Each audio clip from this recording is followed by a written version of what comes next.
you had mentioned that we'll be wrapping up soon. One of the things that I find absolutely fascinating that I wanted to talk to you about is going back to Patanjali and go into chapter 3 and the cities, the powers of the mind, and the 10 characteristics of God's teachers. Um, is there, do you see them basically being the same thing? Maybe the different language? Different language, different words, but yes. Yes, the characteristics. Do you know them off the top of your head, the 10 characteristics? Do you have them in front of you? I can, and exactly. Gentleness, honesty, and honesty is just another word for consistency. I come back to that word often. The big one is trust. Trust. Number one. Yeah, and the stages everything leads back to trust. Mm-hmm. It's also the one that drives me the most crazy, by the way. Jeff, I just want to put that out there for you. Okay, let's talk about trust a little bit. Trust is nothing more than the ability to value something that we can't see. Wow. And that's what the Course is getting at. You know, you put all your trust in the world. You put your trust in pills because you can see them. You put your trust in this and that. But once you take the pill, you can't see what it's doing. So I would say, even with the body, you know, we do this thing. We do the yoga. The yoga that I'm talking about even takes some trust, because I'm going to trust that if I add a little compression to my joints and if I do it consistently enough, that something good could come from it. Okay. I can't see what's going on there, but this guy, Jeff Bailey's telling me there's some physiology in there that's working. I'm going to trust that process. So we're trusting all the time. We're trusting that, you know, the world's not going to spin too fast. It's not going to spin out of orbit. We're trusting that the food we eat is going to provide nutrients. We trust these things. So the Course is just asking us to shift the trust toward our reality. And it's something that is completely hidden by time and space. We can't see it, but we can begin to experience it. And experience is everything. You can't take it away from anyone. Thank you for that. Yeah. We have honesty. I always liken that. We're going back to the yamas, the foundation of yoga. Mm-hmm. Yes. We have tolerance. Yeah, let's talk about honesty just for a second. Sure. I love how the Course puts a very helpful spin on that and says, honesty is nothing more than consistency. And ultimately, I want to be consistent in my thought and my actions and my beliefs, and that is yogic alignment. Getting body parts to line up will get me nowhere, but getting my thoughts and my beliefs and my emotions and my actions lined up with love's inner guidance, now I have something. Right. Now I know I'm never in the wrong place.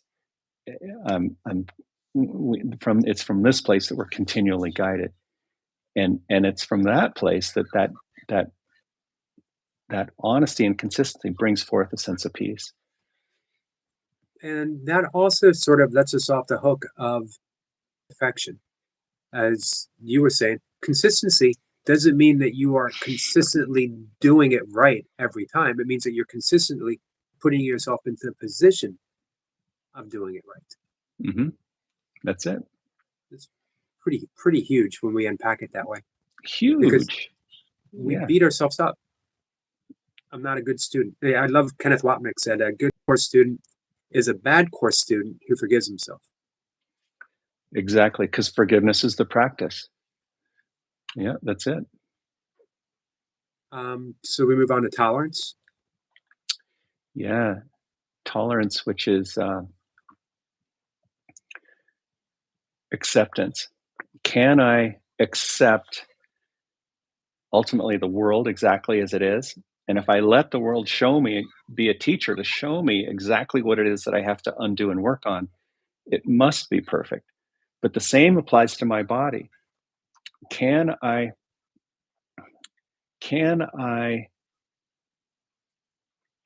let my body show me exactly what it is that I have to work on? That's it. I was really hoping that you would turn that over to the body, and you did not. You did not disappoint. Thank you for that. Do you know Yeah. Lisa Natoli? Yes. Yeah. Um, she I've talked. never met her in person, but I've listened to her. I know of her for sure. She talked about her healing journey began no matter what she did. She never could um, cross over into really feeling better until she came to that thought of, what if I just sat with it? And what if this didn't change? Could I sit with this for as long as it was? Which is tolerance. Yes. Yeah. Yeah. Because haven't we tried everything else? We've tried fighting it. We've tried protesting it. We've tried pushing against it, pushing and pulling. All right.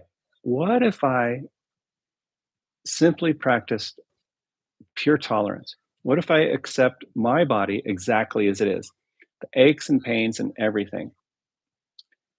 And that's where put a doable shape. The shapes have to be doable and practical.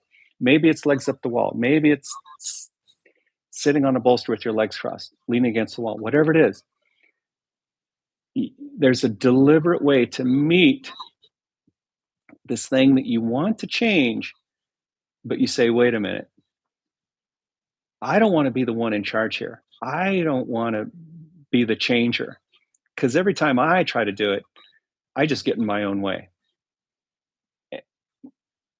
I can vouch for that. If Jeff Bailey's in charge, it's going to go south. So Jeff Bailey's going to step out of the way and let spirit come through. Now I'm going to be shown, okay, let me do a little bit of movement here. How does it change?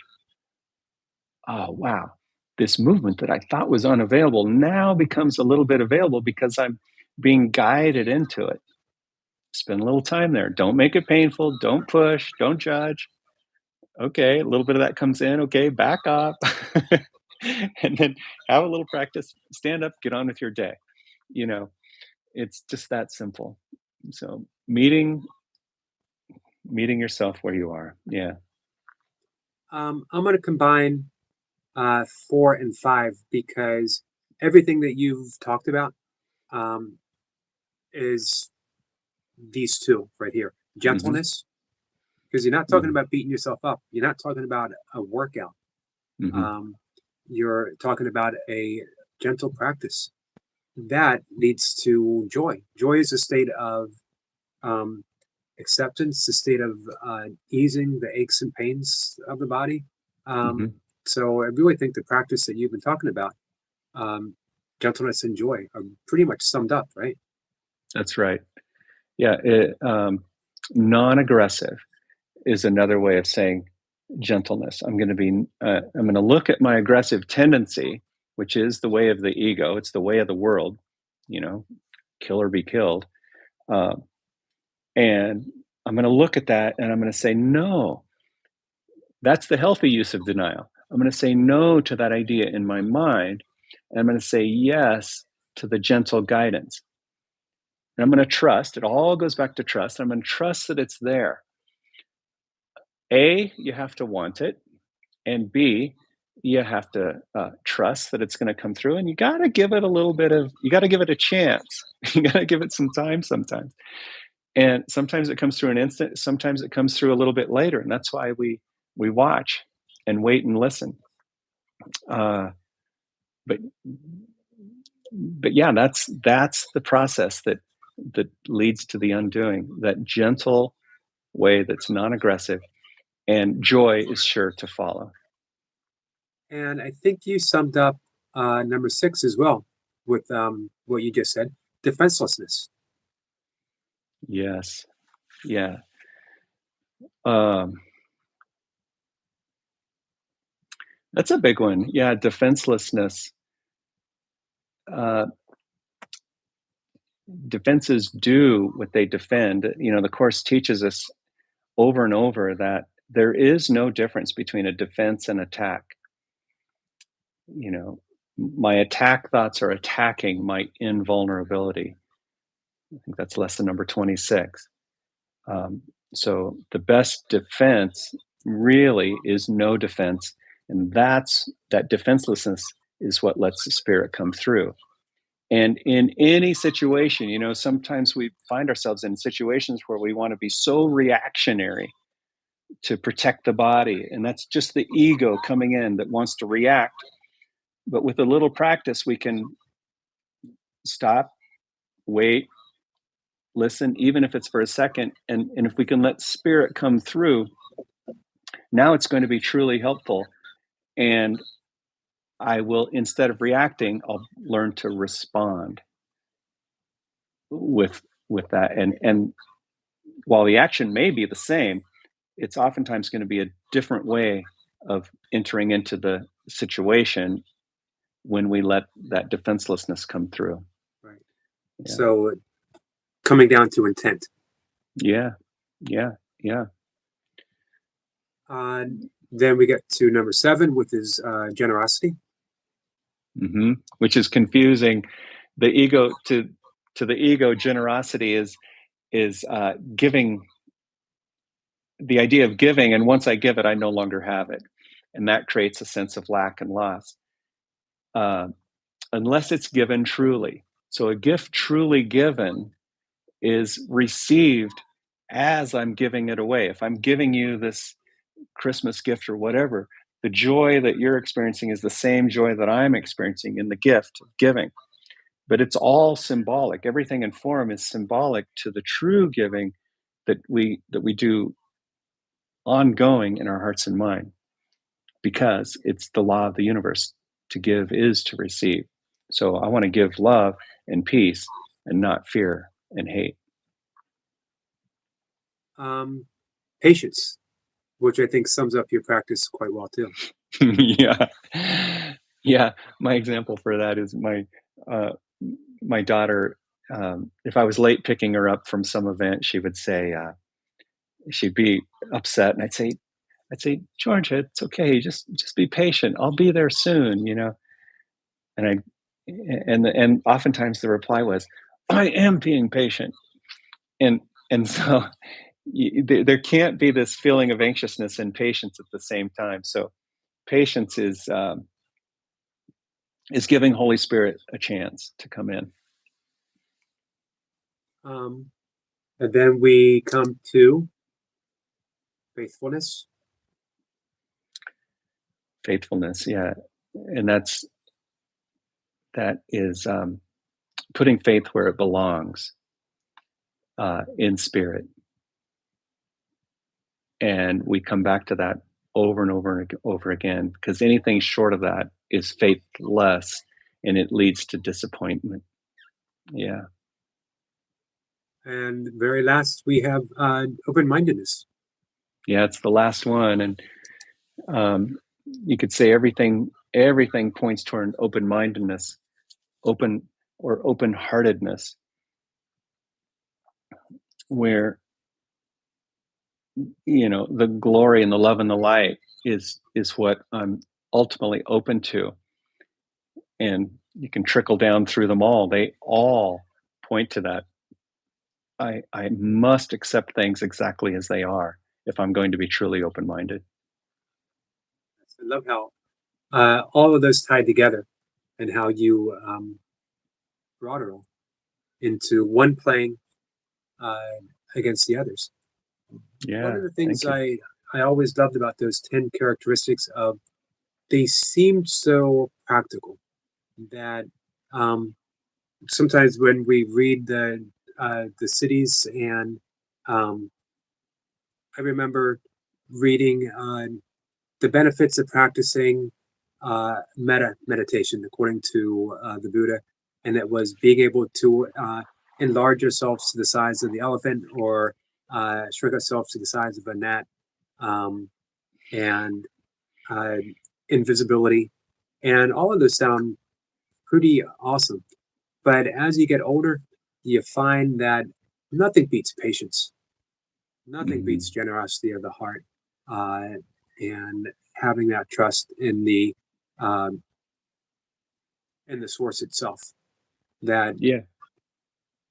um, it's nice to know that through the act of meditation and the practice of the course, that we really can have those. In the manual for teachers, they talk about psychic powers. They Mhm. do happen. Uh, they can be useful and they can be entertaining, but in and of themselves, they can also be a bit of a distraction. Exactly, and that's what takes us back to the idea, the helpfulness prayer at the beginning of the course. I am here only to be truly helpful. I am here to represent him who sent me. I do not have to I do not need to know what to say or what to do because he will guide me, and I'll be healed as he teaches me to heal. I mean, that's the that's the essence in it, and so, uh, I can be helpful in an egotistical way for fame and for glory and for self-aggrandizement or whatever, but to be truly helpful, I am healed simultaneously with my brothers and sisters. I want to be truly helpful, and if I don't know what truly helpful is, I just need to keep asking, what does it mean to be truly helpful, and it'll be shown. Right, It's very selfless and um, deeply fulfilling. right, right. It's a beautiful prayer to live by. It is, yeah, I find myself coming back to that often. I do Yeah, my best with this YouTube channel to have that as my daily prayer. I feel it. Yeah, yeah.